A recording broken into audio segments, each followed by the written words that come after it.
Hallo DLG Familie, na, wie geht's? इस video में हम देखेंगे Wechselpräpositionen. So, los geht's! सबसे पहले ये देख लेते हैं कि इस वीडियो में हम क्या चीज़ें डिस्कस करेंगे। हम देखेंगे Wechselpräpositionen Akkusativ oder Dativ कौन सा केस किस तरह से फॉलो करते हैं। सिंपल जो वर्ड वेक्सल है जर्मन लैंग्वेज में उसका मतलब होता है चेंज, शिफ्ट, तो इनको हम इंग्लिश में टू वे प्रपोजिशंस कहते हैं। ये टोटल 9 होते हैं। इसके साथ हम एग्जाम्पल सेंटेंसेस डिस्कस करेंगे। एंड में आपके लिए एक एक्सरसाइज होगी और कुछ फाइनल रिमार्क्स। जैसे कि आपने थंबनेल में नोट कर लिया होगा कि कुछ एग्जाम्पल सेंटेंसेस दिए गए थे। उनमें से फर्स्ट था Ich gehe in die Schule. I am going to the school. German language में एक एक्सप्रेशन होता है in die Schule gehen, to go to the school. एक चीज़ इस सेंटेंस में हमने ये नोट की कि इसमें मूवमेंट थी, और सेकंड हमने ये नोट किया कि नॉमिनेटिव तो इश था लेकिन डी शूले आकुजाटिव में यूज़ किया गया था, क्योंकि जो फेमिनिन नाउन्स हैं वो नॉमिनेटिव और आकुजाटिव दोनों में उनके आर्टिकल्स सेम रहते हैं। सेकंड सेंटेंस था Ich bin in der Schule. I am at school. इस सेंटेंस में कोई भी मूवमेंट नहीं थी। ऊपर वाले सेंटेंस में हमने देखा था कि इन डी शूले यूज हुआ है, लेकिन यहाँ पर एक्सप्रेशन इन der शूले जाइन यूज हुआ है टू बी एट स्कूल। तो इन der शूले हमें पता चल गया कि ये आकुजाटिव नहीं बल्कि डाटिव केस यूज हुआ है। तो अब हमने याद क्या चीज़ रखनी है कि वेक्सल प्रपोजिशनन अपने बाद दो केसेस फॉलो करते हैं, या वो आकुजाटिव होते हैं या फिर डाटिव। अब हम टेबल फॉर्म में सारे के सारे टू वे प्रपोजिशंस देख लेते हैं। ये हैं जी प्रपोजिशंस अन, auf, hinter, in, neben, über, unter, vor और zwischen। एक बात हमें याद रखनी है कि ये जो मीनिंग्स इसके दिए गए हैं साथ में, वो जस्ट इस वीडियो के रेफरेंस से मैंने कंपाइल किए हैं। अगर आप इन सारे प्रपोजिशंस को डिक्शनरी में एंटर करें वन बाय वन ऑब्वियसली, तो आप नोट करेंगे कि हर एक प्रपोजिशन के बहुत से मीनिंग्स होते हैं जो कि हमें सिचुएशन के हिसाब से यूज़ करने होते हैं। जैसे कि आप सोच रहे होंगे कि इन दी शूले का मतलब इन द स्कूल क्यों नहीं है। इन दी शूले गेन का मैंने मतलब आपको बताया था टू गो टू स्कूल। तो इस तरह यहाँ पर मैंने इसका मतलब इन और इन टू लिखा है। तो ये जो चीज़ें हैं, डिफरेंसेस हैं, ये आपने नोट करने हैं और सिचुएशंस के हिसाब से इनको यूज़ करना है। सभी वेक्सल प्रपोजिशनन को हम अब एक एक करके एग्जाम्पल्स के साथ डिस्कस करेंगे। फर्स्ट है अन, जिसका मतलब है एट या ऑन। और इस पिक्चर को देखकर क्या आपको कोई चीज़ याद आ रही है? वो आपको सिर्फ तब याद आएगी जब आपने जर्मन लैंग्वेज डिफरेंट फेसबुक में ग्रुप्स और पेजेस ज्वाइन किए होंगे। और अगर अब तक आपने मेरा फेसबुक ग्रुप या पेज ज्वाइन नहीं किया तो लिंक डिस्क्रिप्शन बॉक्स में दे दिया गया है, वो आप ज्वाइन कर सकते हैं। उसमें आपको डेली कुछ डिफरेंट एक्टिविटीज़ और जर्मन एक्सरसाइजेस मिलती हैं। तो पिक्चर्स के थ्रू होता ये है कि हमें जल्दी से वो कॉन्सेप्ट जहन में फिट हो जाता है और इजी होता है समझना। पहले हम हमेशा आकुजाटिव केस को फॉलो करने वाला मूवमेंट वाला सेंटेंस बनाया करेंगे, जो कि है मागिया हैंग्ट das Bild an die Wand। Maria hang कर रही है पिक्चर को दीवार पर, ऑन द वॉल। तो ये जो फेमिनिन वर्ड था ये वैसे का वैसा ही रहा आकुजाटिव केस में भी। Das Bild hängt an der Wand, कि पिक्चर हैंग हुई है दीवार पर। On the wall is hanging ना, कोई भी मूवमेंट नहीं है, तो डी वंट der Wand में चेंज हो गया। जैसे कि हमने थोड़ी देर पहले डिस्कस किया कि जब भी आप प्रपोजिशन के मीनिंग्स देखेंगे तो उसके बहुत से मीनिंग्स होते हैं। तो जब हम हर प्रपोजिशन को दो एग्जाम्पल्स के साथ डिस्कस कर लिया करेंगे तो उसके साथ आपको बाद में नुत्सुंग भी अपीयर हुआ करेगी, जिसमें हम दो और एक्सप्रेशंस देखा करेंगे जो कि हम उस प्रपोजिशन के साथ यूज़ करते हैं, यानी दो एक्स्ट्रा आपको कह लें एग्जाम्पल्स आपको मिला करेंगी। तो अन का एक और यूज़ है जैसे कि ans मिया फागन, जिसका मतलब है to go to the C side.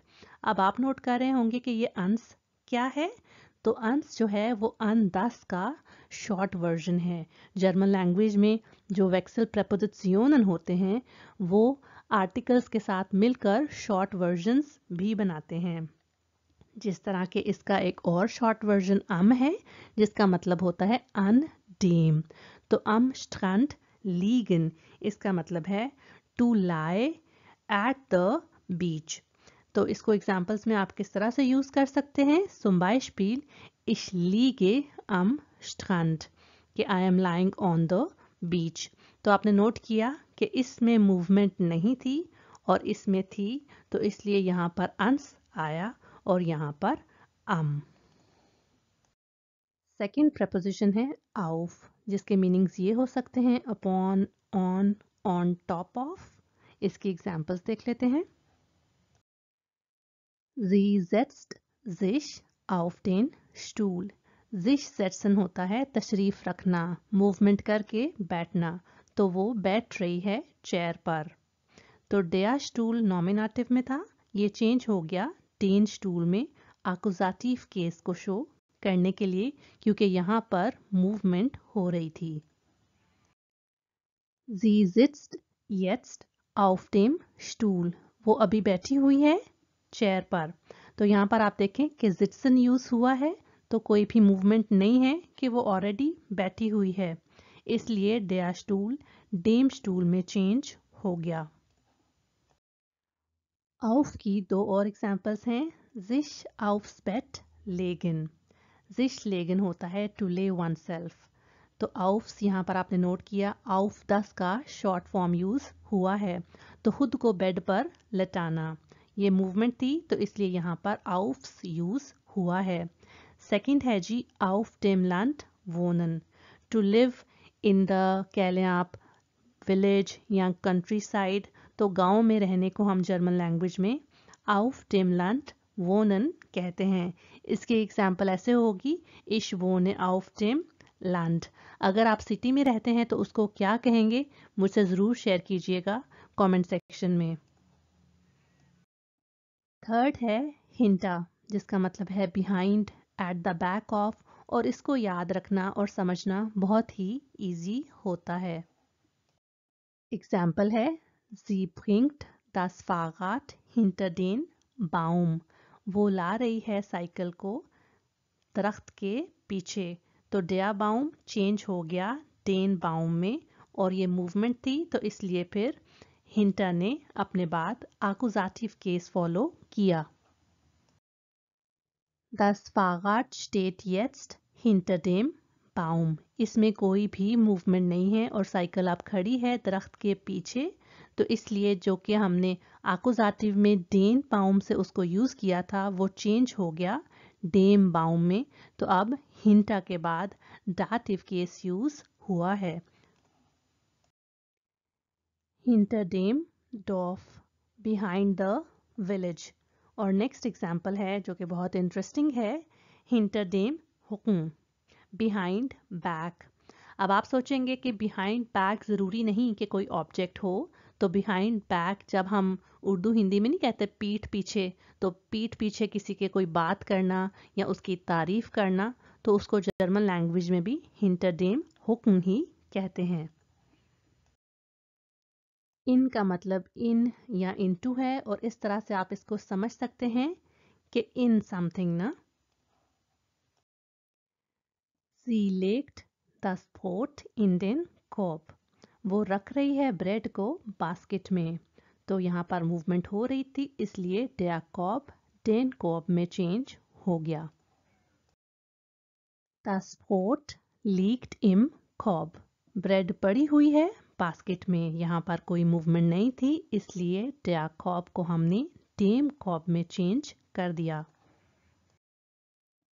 ins Bett gehen, to go to bed। और इंस आप नोट करें तो इन 10 का शॉर्ट वर्जन यूज हुआ है। इसकी एग्जाम्पल इस तरह से हो सकती है, 10 Uhr gehe ich ins Bett। और im Bett bleiben होता है to stay in the bed, तो in dem का शॉर्ट वर्जन im है। नेबन का मतलब है beside या next to। कोई चीज किसी चीज के साथ है तो उसको हम नेबन से बता सकते हैं। एग्जाम्पल है, sie stellt das Bett neben die Tür। She puts the bed next to the door। तो die Tür ही रहा क्योंकि यहाँ पर मूवमेंट हो रही थी। Das Bett steht neben der Tür। Die Tür दाटिव में der Tür में चेंज हो गया। कुछ और एग्जाम्पल्स हैं, neben dem Bahnhof, next to the railway station। इसके साथ है neben ihm, जिसका मतलब होगा to his side, next to him। जैसे कि एग्जाम्पल होगी, sie sitzt neben ihm im Restaurant। Next है über, और इसको याद रखना हमारे लिए बहुत इजी है क्योंकि ये इंग्लिश जैसा है और इसके मतलब है above या over। Sie hängt die Lampe über den Tisch। वो लटका रही है लैंप को टेबल के ऊपर। Die Lampe hängt über dem Tisch। über का मतलब अक्रॉस या वाया भी होता है, जैसे कि über die Dörfer fahren, to drive across the villages। या फिर über den Wolken sein, to be above the clouds, जब कोई बहुत खुश होता है। उल्टा भी बहुत इजी है, जिसका मतलब है बिलो या under. Die Maus läuft unter das Bett।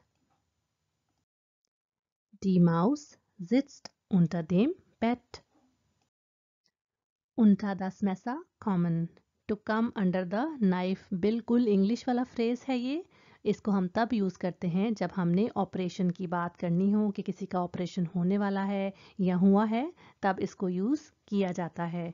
इसके अलावा ज़रूरी नहीं कि अंडर एक फ़िज़िकल चीज़ ही, जैसे कि हमने यहाँ पर माउस की बात की थी कि वो बेड के नीचे है, तो ज़रूरी नहीं कि फ़िज़िकली ही किसी की प्रेजेंस हो। उल्टा हम वैसे भी यूज़ करते हैं, जैसे कि उल्टा Druck stehen, to be under pressure। For का मतलब है before, in front of। कोई चीज किसी के सामने है तो हम for यूज करते हैं। Sie stellt sich vor die Tür। sich stellen का मतलब होता है सरेंडर कर लेना, तो उसने दरवाजे के सामने सरेंडर कर लिया। Sie steht vor der Tür। वो खड़ी है दरवाजे के सामने, तो यहाँ पर उसकी मूवमेंट कोई नहीं है, तो इसलिए die Tür der Tür में चेंज हो गया दाटिव बनाने के लिए। vor das Haus gehen, to go in front of the house, इसमें मूवमेंट है इसलिए das है। vor dem Gebäude कहते हैं in front of the building। Last preposition है स्विशन, और ये भी काफ़ी इजी है। इसका मतलब है बिटवीन। दो ऑब्जेक्ट्स के दरमियान कोई चीज़ हो तो उसको हम स्विशन के साथ बताते हैं। Zum Beispiel, sie stellt das Buch zwischen den Fernseher und das Radio। यहाँ पर जगह कम होने की वजह से मैंने जस्ट Fernseher लिखा है, हालांकि हमें पता है कि स्विशन के बाद जो दोनों नाउन्स यूज़ किए जाएंगे उनको हम सिचुएशन के अकॉर्डिंगली आकुजाटिव या डाटिव में यूज़ करेंगे। तो यहाँ पर आकुजाटिव में यूज़ हुआ है क्योंकि मूवमेंट हो रही थी, वो रख रही थी किताब को किसके दरमियान में, टीवी और रेडियो के दरमियान में। Das Buch steht zwischen dem Fernseher und dem Radio। Last examples हैं zwischen den Mahlzeiten, between meals। अच्छा, आपने ये नोट किया है कि इस वीडियो में जितनी भी हमने एग्जाम्पल्स डिस्कस की हैं उनमें कुछ एग्जाम्पल्स तो थी उनके फिजिकल सेंस में, जैसे कि हमने ये जो एग्जाम्पल देखी है बिटवीन टू ऑब्जेक्ट्स, एक और चीज़ है ना, तो ये उसकी फिजिकल सेंस की बात हो रही थी। लेकिन ये जो एग्जाम्पल है बिटवीन मील्स, तो इसका मतलब फिजिकल सेंस में नहीं है। खानों के दरमियान आप कोई एक्टिविटी करते हैं या कोई टेबलेट खाते हैं, तो ये इस सेंस में हम बात कर रहे हैं। इसको हम लिटरेचर में कहते हैं फिगुरेटिव लैंग्वेज ना, कि उसकी फिजिकल सेंस में नहीं आप बात कर रहे, दूसरी तरह से कर रहे हैं। इसी तरह ये जो लास्ट एग्जाम्पल है ये तो बहुत ही इंटरेस्टिंग है, स्विशन स्वाई स्टूलन जिट्सन। इसको अगर लफ्जी तौर पर देखें तो इसका मतलब बनेगा दो कुर्सियों के दरमियान बैठना। लेकिन इसको हम जर्मन लैंग्वेज में तब यूज़ करते हैं जब हमने बताना हो कि कोई डिसीजन लेना मुश्किल हो रहा है, to get caught up in the middle इसका मतलब होता है। तो इसलिए ज़रूरी है कि जब हम वेक्सल प्रपोजिशनन देखें तो उनको समझें कि उनके क्या मीनिंग्स हो सकते हैं। अब एंड में आपके लिए कुछ übungen हैं जो कि पिक्चर्स के हिसाब से आपने लिखने हैं, और मुझे बहुत खुशी होगी अगर आप इनके आंसर्स कमेंट सेक्शन में शेयर करें ताकि बाकियों की भी हेल्प हो जाए। नंबर 1 है wir hängen die Uhr Tür। यहाँ पर आप नोट करें हमेशा दो ब्लैंक्स होंगी, एक में आपने प्रपोजिशन यूज करना है और सेकंड में उस नाउन के हिसाब से आर्टिकल यूज करना है। 2 Die Uhr hängt jetzt Tür. Dort kann man sie besser sehen. 3 Ich stelle die Vase Tisch. Die Vase steht Kommode. Die Jacke liegt Sofa. 6 Das Mädchen hängt sie Schrank। जाते जाते कुछ final words. आकुजाटिव case में जब हम वेक्सल प्रपोजिशनन use करते हैं तो हमें जहन में रखना है कि उन सेंटेंसेस में मूवमेंट हो और जो मस्कुलिन आर्टिकल है दिया वो डेन में चेंज हो जाए, बाकी सारे आर्टिकल्स वैसे के वैसे ही रहते हैं। और डाटिव केस में कोई भी मूवमेंट नहीं होगी और डिया और दस चेंज हो जाएंगे डेम में और डी चेंज हो जाएगा डिया में। जब आप इन प्रपोजिशंस को करेक्टली यूज करते हैं नेटिव जर्मन के सामने तो वो इम्प्रेस हो जाएगा आपकी स्पीकिंग से। अगर आप भूल गए हैं कि कितने प्रपोजिशंस थे, उनके यूज क्या थे, तो इस वीडियो को आप फिर से लेटर ऑन प्ले करके सुन सकते हैं। इनको आप अपनी नोटबुक में नोट डाउन भी कर सकते हैं और तब तक पढ़ते रहिए जब तक कि आपको बाय हार्ट याद ना हो जाएं। और जब ये सब याद हो जाएं तो ज़रूर कोशिश करें इनको अपनी स्पीकिंग में यूज़ करने की। ये वीडियो आपको कैसी लगी मुझे लाइक और कमेंट करके बताइए। आपके फीडबैक का मुझे हमेशा इंतज़ार रहता है। अब तक नहीं किया तो इस चैनल को सब्सक्राइब कर दें। अपने लैंग्वेज लर्निंग फ्रेंड्स के साथ इन वीडियोस को शेयर करना एक अच्छा आइडिया हो सकता है। मैं मिलती हूँ नेक्स्ट वीडियो में। चूस।